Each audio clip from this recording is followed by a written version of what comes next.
Welcome to Stuff They Didn't Teach Me in Sunday School.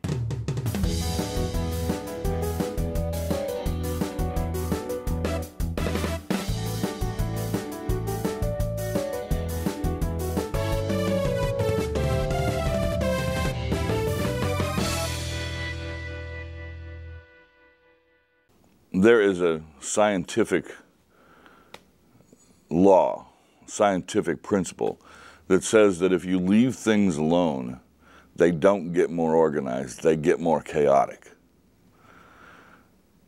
I think that happens in the world too. It certainly happens in the book of Judges. If things are left alone, if there is no outside force, if there is no outside unifying action, they get more disorganized and more in more disarray.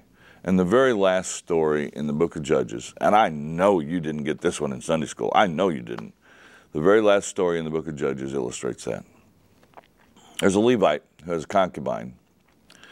Concubine, by the way, was like a wife, but the children of the wife of the concubine did not have property rights, did not have inheritance rights. So other than that, it was very much just like another wife. He had a concubine who got mad at him and ran away, went back to her father's house. He went back to get her after spending several days drinking with his father-in-law. She agrees to come back with him. They go back. He stays along the way in chapter 20. He stays along the way in Gibeah. And in the town of Gibeah, he's put up by a man, a friendly man, who takes care of them.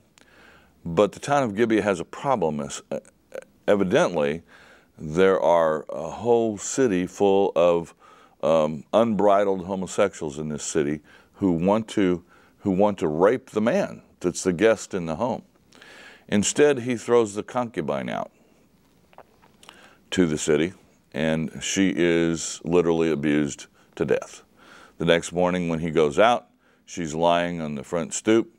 He nudges her and says, "Get up, it's time to go," but she's dead. Well, we already have all kinds of reasons why this isn't in your Sunday school lessons, and we're going to add one more.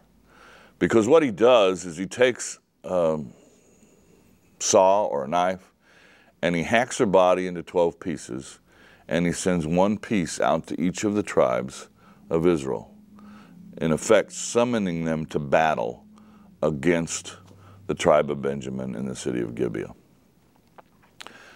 The whole nation comes to battle against their brothers.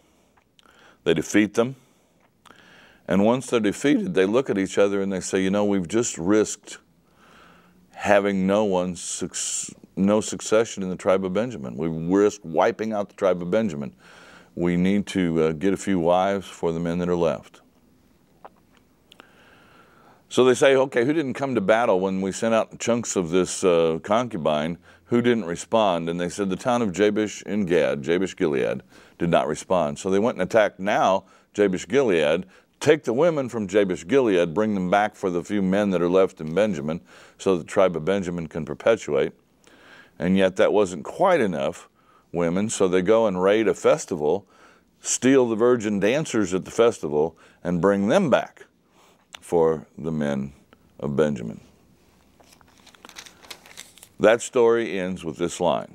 In those days, there was no king in Israel. Every man did what was right in his own eyes. The issue of a king and the issue of leadership in this nation is going to come up in a major way in 1 Samuel. But it's introduced here at the very end of the book of Judges. When there is no leader, chaos results. The problem was not that they didn't have an earthly king. The problem was they did not recognize Yahweh as their king, and they were not unified in their worship of Yahweh and in their following of his commands and his goals for their lives. There was no king in Israel. Every man did what was right in his own eyes. Where men forsake the leadership of their God, chaos results.